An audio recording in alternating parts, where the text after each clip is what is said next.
Main जो मंत्री जो आहे त्याला आता विचारला पाहिजे. पहिले गुन्हा तर त्या याचा पूर्ण गुन्हा त्या कंपनीच्या मालकावर आणि ज्यानं टेंडर दिलं त्याच्यावर झाला पाहिजे. अरे पैसे द्यायचे होते राजा, अँटी करप्शन मध्ये करून द्यायचं होतं. ते बिचार आपल्या सीझन झाल्याबरोबर त्याला म्हणतो आम्ही पहिले तुम्ही वाढत न्या, पहिले पैसे द्या म्हणते आम्हाला 200 रुपये पाहिजे.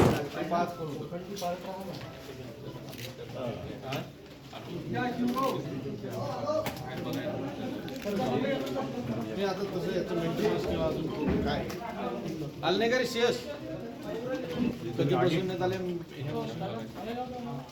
मशीना कधी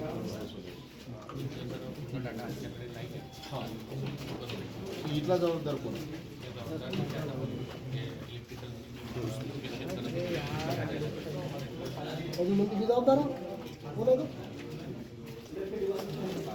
हे जी मुलं आज दगावली त्या मुलांचं काय, त्याच्या वडिलांना त्यांचे जे आई वडील आहे त्यांना काय? आरोग्यमंत्री येतील आणि ते घोषणा करून जातील, त्यांचं चौकशी सांगतील, पुन्हा अजून दुसरी कोणती त्यांचं नाव नसेल आपल्याला माहीत नसेल ते चौकशी सांगतील. त्या चौकशीच्या फेऱ्यात या लोकांचा जो नुकसान झालं या लोकांना काय? हे जी मुलं आज दगावली त्या मुलांचं काय, त्याच्या वडिलांना त्यांचे जे आई वडील आहे त्यांना काय? हा प्रश्न अनुत्तरित राहते. म्हणून येतील, घोषणा देतील, ते नेहमीप्रमाणे चालते. 3 नवजात बालकांचा जो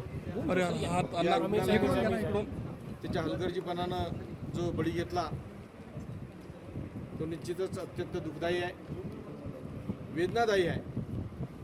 पण गेल्या 2022-23ला सुद्धा याच प्रकारचा असाच आणि ज्या कंपनीनं हे मशीन पुरवले होत्या त्या कंपनीचा त्याच वेळेस असा ॲक्सिडेंट झाला. आज त्याच कंपनीनं पुरवलेल्या मशीनमुळेच हा अपघात झालेला आहे. वारंवार हे होत असताना प्रशासनाचं तर पूर्ण दुर्लक्ष आहे, परंतु शासनाचं सुद्धा दुर्लक्ष आहे. याला जे कोणी या सिस्टीममध्ये दोषी असतील त्यांच्यावर गुन्हे दाखल झालेच पाहिजे. पण मुख्यत्वे ज्या या कंपनीला हे कंत्राटदारानं जे हे मशीना पुरवल्या त्याच्यावर खऱ्या अर्थानं मनुष्यवधाचा गुन्हा दाखल झाला पाहिजे. आमचे पालकमंत्री येतात, पालकमंत्री नेहमीच अमरावतीत येतात, त्यांचं अतिशय प्रेम आहे अमरावतीवर, परंतु शासकीय कामावर प्रेम न करता पक्षाच्या वाढीवर प्रेम करतात. आणि ह्या अशा ज्या गोष्टी आहेत प्रशासनाच्या त्याच्यावर दुर्लक्ष करतात. म्हणून पालकमंत्र्यांनी सुद्धा राजीनामा दिला पाहिजे. आणि ही जी कंपनी आहे या कंपनीवर मी पुन्हा सांगतो की मनुष्यवधाचे गुन्हे दाखल झाले पाहिजे.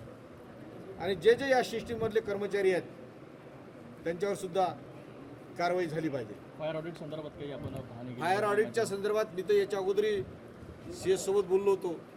ते सांगतात की आम्ही ऑडिट केलं, ऑडिट करत असतो, परंतु ही जी काही यंत्रणा आहे ती यंत्रणा सुस्त झालेली आहे. ती सुस्त झाल्यामुळेच हा 3 नवजात बालकांचा बळी या प्रशासनानं घेतलेला आहे. अमरावतीच्या विविध 4 रुग्णालयात अशा घटना घडलेल्या आहेत, गंभीर घटना आहेत. ही अतिशय गंभीर घटना आहेच, पण वारंवार घटना घडल्यानंतर 10 ते 15 दिवस याची चर्चा चालते आणि नंतर ते सगळं प्रशासनही विसरून जाते, सामान्य माणूसही विसरून जाते आणि शासनही विसरून जाते. परंतु यासाठी कायमची उपाययोजना जे करणं गरजेचं आहे ते कोणी करत नाही, त्याच्याकडे पूर्णतः दुर्लक्ष केले जाते. म्हणून जो तुम्ही प्रश्न विचारला वारंवार घटनेचा, तो वारंवार घटना यामुळे होते. मग काही खाजगी रुग्णालयसुद्धा त्यामध्ये आहेतच, परंतु हे जे काही शासकीय रुग्णालय आहेत तिथं अतिशय गरीब आणि गरजू लोकांसाठी असतात. त्याकडे शासनानं लक्ष पुरवणं गरजेचं असते. शासन फक्त जाहिराती आणि घोषणा यामध्ये अडकलेलं आहे आणि यामध्ये अडकल्या असल्यामुळे या नाहक लोकांचा बळी हे शासन घेत आहे. महाराष्ट्रातील सर्व बातम्यांचे विश्वासार्ह व्यासपीठ, सकाळच्या सर्व सोशल मीडिया प्लॅटफॉर्मला लाईक, फॉलो आणि सबस्क्राईब करा. तसंच सर्व नोटिफिकेशनसाठी बेल आयकॉन प्रेस करायला विसरू नका.